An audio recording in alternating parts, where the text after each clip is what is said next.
네, 안녕하세요. 안민구입니다. good morning. My name is Minku. I work in the University of Bristol in the UK. Thank you for joining me. I'm very happy to share our work today, which is to study human lysozyme intermediate state, which is stabilized by non-native amide-π interactions. We studied this protein intermediate state using solution NMR spectroscopy and also MD simulations. So move on to the next slide. So as we know, many proteins are related to human diseases by making amyloid fibrils. So as you know, proteins are made on the ribosome, and if they are well protected by molecular chaperones, as you can see, they will later fold into the native state. And as we know, some proteins misfold into partially unfolded protein states like this, or fully unfolded, or IDPs, intrinsically dissolved proteins. They can aggregate into oligomeric species like this, as you can see, and then finally into amyloid fibrils. And as I mentioned before, there are many human diseases, more than 50 human diseases that are associated with amyloid fibrils, such as Alzheimer's disease and Parkinson's disease. And we've been interested in some of the proteins that cause human diseases by making amyloid fibrils, such as human lysozyme, which is today's topic. And lysozyme is a well-folded protein, so I'll mainly focus on this process, how its native state partially unfolds into an intermediate state and aggregate into oligomeric species, and then later to amyloid fibrils. So lysozyme is a small protein. I guess many people know what lysozyme is, but we also have lysozyme in humans, in our saliva, in our tears. It's as I said, it's a small globular protein. It has 130 amino acid residues. It has two domains, structural domains, alpha helical domains, alpha domain, colored in blue here, and beta domain, and mainly beta sheet structure, as you can see here, in colored in red. It's in our saliva and tears, as I mentioned, and it provides initial defense mechanism against bacteria by breaking down bacterial cell wall. But some people have disease-causing mutations in their lysozyme genome. And although it's really rare, it's very fatal, because when we have lysozyme mutations, as you can see in this figure, on the right-hand side is normal humans without people without mutations, only wild-type lysozyme, and on the left-hand side, people with mutations. And when they have mutations, they have lysozyme aggregating in their viscera, in their liver, spleen, kidneys, and literally even up to kilograms of proteins can accumulate in their organs, leading to malfunction of these organs, and it's really fatal. And what's interesting is all these disease-causing mutants are located in the beta domain region, colored in red again. So what we've known from previous studies so far is that all these mutants generate populate intermediate state by destabilizing this beta domain region, and this intermediate state has very well folded a native-like alpha domain, whereas beta domain is predominantly unfolded. So we, in our lab, we studied the unfolding process of lysozyme by many types of biophysical methods. And if you think about a simplistic free energy landscape of lysozyme folding and unfolding process, you can think about native state and intermediate state and unfolded state like this. And in like physiological conditions, lysozyme is so stable that it populates intermediate state and unfolded state, but their population is really low. You have to go really high temperature plus denaturing chemicals. So what we did was to study this process at lower pH 1.2. And as you can see here, at this pH, lysozyme populates rather like two-state process, goes to two-state unfolding process. So the native state unfolds into an ensemble state with many different types of protein conformers, and they are rapidly interconverting between each other. And when you study this using NMR, for example, recording the 2D NMR spectra and follow their intensities, wild-type protein and this disease-related mutant will show very different features. As you can see, a wild-type protein is more stable with its TM around 45 degrees, whereas this disease-related mutant has a much lower melting temperature around 25 degrees, as you can see on this figure. So at this low pH and also using thermal ramps, increasing temperatures, we are able to study the unfolding process of the wild-type protein and also disease-related mutant. So overall, it's two-state, rather to pseudo two-state unfolding process between native state and denatured ensemble state, which includes the intermediate state and unfolded state and many other in between.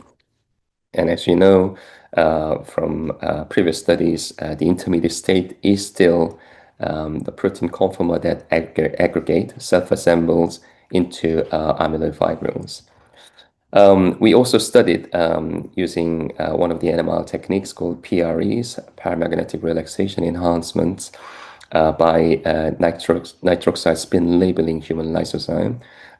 We've studied both intramolecular and also intermolecular interactions between this intermediate state and how they self-assemble into aggregates and amyloid fibrils.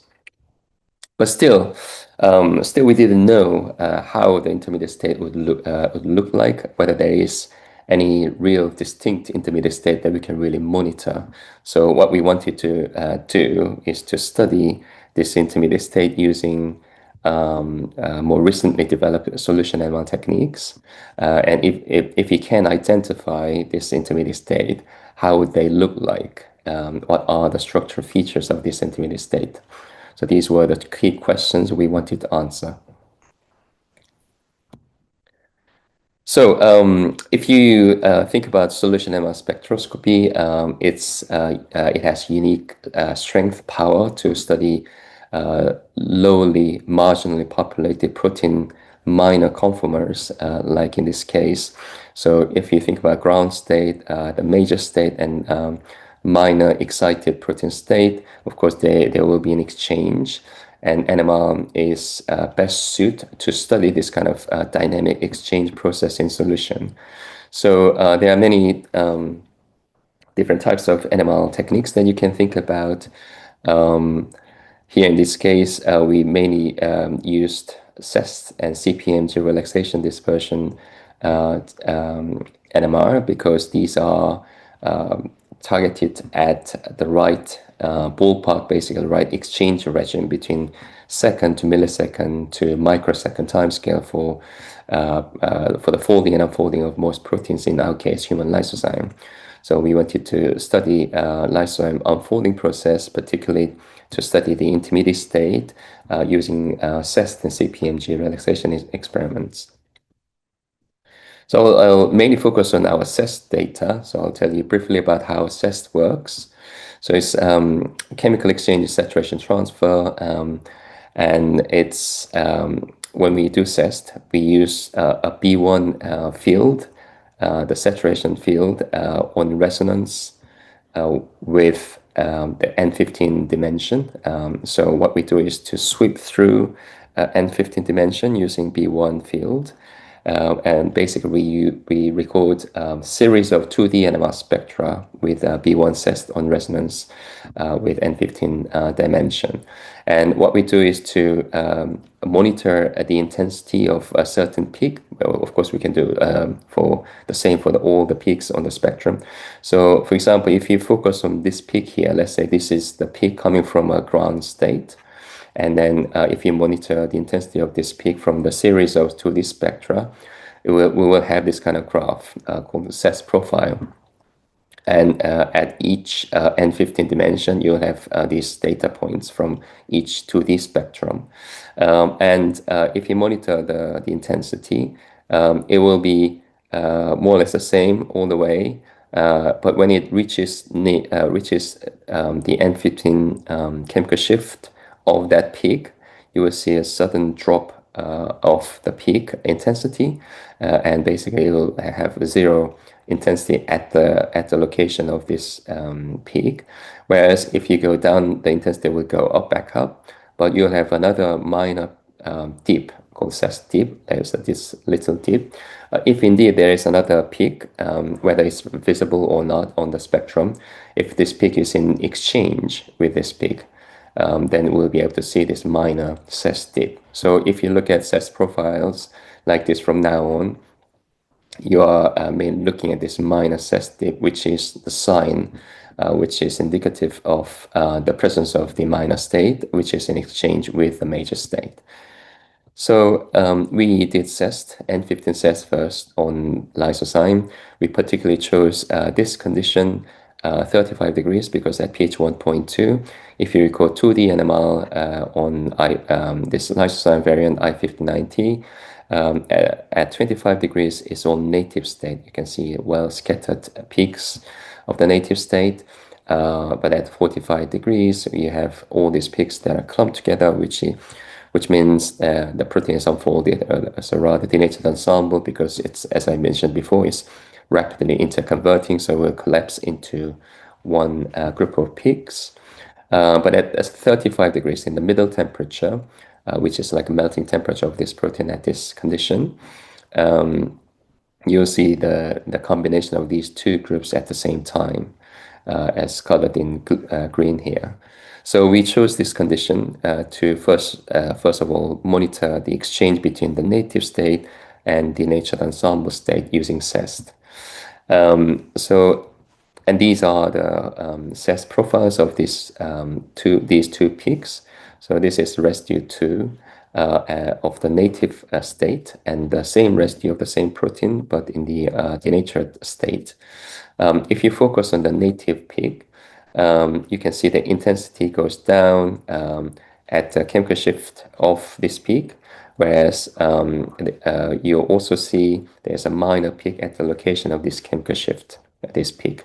And you can see the opposite by focusing on this denatured peak intensity. You can see the major dip here and the minor dip there at the location of the native peak, which means that these two are in exchange, which can be monitored by CEST experiment at this under this condition. This was great, so we wanted to move on, and we wanted to follow the thermal unfolding process using CEST. So the same experiment, we did the same experiment at different temperatures, and as you can see, with increasing temperatures, by focusing on the native peak CEST profile, you see the minor peak coming from the denatured peak, and you can see the opposite. You can see the minor peak coming from the native peak by focusing on the denatured peak CEST profiles. And what you can also see there, the dip becomes deeper when you focus on the native peak, because denatured peak population, denatured state population goes up with increasing temperature, whereas you see the opposite. The native peak dip becomes shallower with increasing temperature, because this population goes down with increasing temperature, which makes sense. So this was great. So we wanted to analyze all other residues. As I said, there are 130 residues in this protein. So we analyze all these proteins. So there are total 120 residues that we could actually get the information for, because some peaks are overlapped to each other. And when we analyze all these peaks, not only that, when we focus on when we looked at the CEST profiles, we could see some signs of an additional dip. As you can see, not very much visible here, but in the denatured CEST profiles, you can see that there is dip that's kind of visible. Although we were not initially sure, 100% sure about this, but after analyzing all other residues, we could be sure that there is clear sign of intermediate state, as you can see in the CES profiles. You see native and denatured peaks are here, and their CES dips, whereas the intermediate state peak, the CES dip is here. Although it's smaller, but it's clear, as you can see from the residue 56 and 59, and also 60. So this is great. So we were able to see the sign of CES at the intermediate state for the first time from our NMR experiments. And we looked at all other residues in the CES profiles. And out of 120 residues, there were 15 residues in total that gave us a clear sign of the presence of the intermediate states, which are shown here. So you can see denatured state, native state, and intermediate state CES dips from all these 15 residues. What is interesting is that all these residues, other than V2 at the N-terminus, all these residues are located in the beta domain region, colored in green. And these are the residues that unfold at really low temperature compared to all other alpha helical alpha domain residues. And as I mentioned before, if you remember, this lysozyme protein from our previous studies unfolds or partially unfolds to intermediate state through beta domain regions. And also the beta domain region is where we see all disease-related mutants. So they all kind of are interlinked and tell us about the structure and the population of an intermediate state. So this was great. So we recorded more CEST using different field strength at different temperatures, different B1 fields. And also we recorded CPMG relaxation dispersion experiment at different temperatures, at different static magnetic fields to monitor if there is any faster exchange that we can monitor.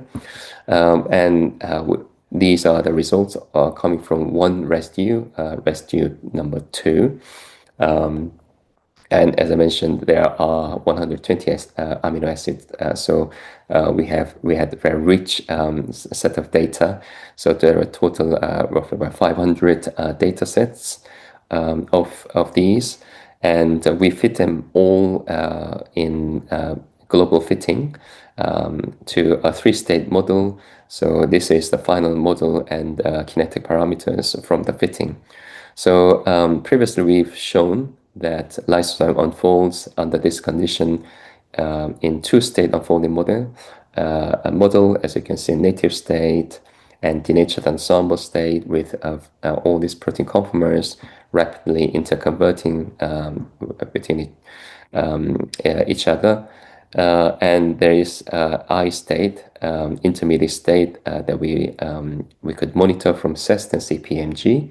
And as you can see, the still native and denatured ensemble state are the major states, whereas intermediate state, although it's really marginally populated up to 0.6%, it's clearly there, as you could see from the CEST profiles, and we were able to fit all the data together to have this robust exchange model.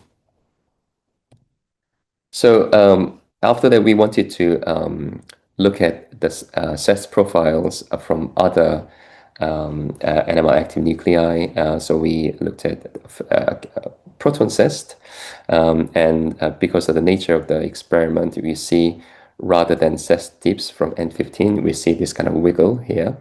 So if you record proton CEST under the same condition and focus on, let's say, residue 56 here and 56 for native state and denatured state, and the CEST profiles will give you this exchange. You can see that by focusing on this, the intensity of this residue here, you see a big wiggle here and small here, which is at the location of the denatured peak, which means that these two are again in exchange and can be monitored by proton CEST in this case. More examples from residue 42 and 44 You can clearly see these two in exchange. I put these native and denatured CEST profiles together in this case. And additionally, you can see these wiggles coming from both denatured and then native CEST profiles, which means that there is an additional state in the intermediate state from residue 42 and 44. So now I'm showing you the N15 and proton CEST data together coming from 3 different residues. They all show the presence of the intermediate state, as you can see, A42, I56, and T59 from N15 CEST and proton CEST. So native and denatured peaks, they are visible in the spectrum, but all these intermediate peaks are not visible because their population is really low. But by analyzing the CEST profiles, we could locate these invisible peaks, as you can see in green. But what's really interesting was that these peaks show very large chemical shift perturbation differences from these visible peaks, native and denatured peaks. And we were thinking about why do we see this such big chemical shift changes? So the first thing we were thinking about was, of course, ring shift. As you might know, if there is a ring structure in a protein and NMR active nuclei are nearby, there's a ring current shift that causes the chemical shift of either nitrogen or proton in this case to move away to give us quite big, large chemical shift differences. It can be either off-field or down-field shift depending on the orientation of the NMR active nuclei with regard to the ring structure. So we are thinking about this initially, and we wanted to understand whether this is the case.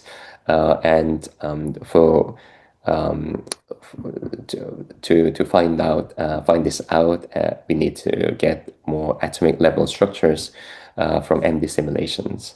So we did run all atom MD simulations using 2 different force fields. So we did this with enhanced sampling. Without this, we can't. It's very difficult to fold proteins like lysozyme. It's not a small protein, and it takes a lot of time. So we initially ran simulations with enhanced sampling with Ratchet and Pole MD simulations using 2 different force fields, AMBER and CHARM. And these are the resulting kinetic free energy folding energy landscape. And as you can see here, there is an unfolded state starting from the unfolded state to a native state colored in red. But from 2 different force fields, you can see there's an intermediate state. And when we look at the structure of these states, you can see proteins are partially unfolded mainly in their beta domain region, whereas alpha domain regions are native-like, which is basically the same as what we predicted previously about for the intermediate state. And when we analyze these structures, of course, the beta domain region is the main. Beta domain is mainly unfolded, whereas alpha domains regions are still native-like. And it looks like this when you look at this intermediate state. Again, alpha helical regions are native-like, whereas beta domain regions are predominantly unfolded and very dynamic. But overall, it's quite compact, unlike the unfolded state. And this is in line with what we thought about for the structure of the intermediate state. So we looked at this intermediate state structure more in detail to find out whether we can see any signs, any reasons why we see such chemical shift perturbations of the intermediate state peaks, whether we see any non-native interactions or ring shift. And these are the representative structures of the intermediate state. So indeed, we see non-native interactions. For example, residue 42, this one here, some of the structures show non-native hydrogen bonding between this residue and other residues, in this case I56, giving rise to the shielding effect to give us these chemical shift perturbations, much larger chemical shifts compared to either native or denatured peaks. And also, but more than that, we could see the ring amide-π bond, like the impact of ring structures around these protein residues. So you can see that I56 and T59, they are close to these ring structures like tryptophans here or tyrosine here, and making direct interactions in the intermediate state structure.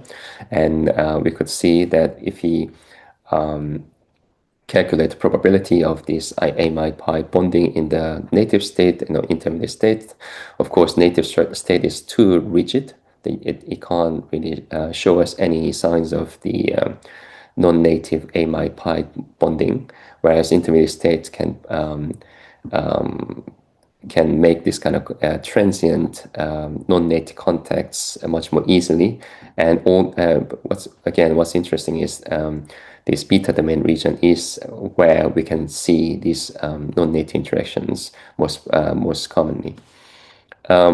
So to conclude, we were able to study this unfolding process of human lysozyme using CEST and CPMG relaxation dispersion experiments. And we could show that by expanding previously accepted model of a pseudo two-state unfolding model, we were able to show that there is an additional state distinct from both native and denatured states. And this intermediate state is only marginally populated up to 0.6%. And this intermediate state has beta domain region that is predominant and unfolded, whereas the alpha domain region is more or less native-like.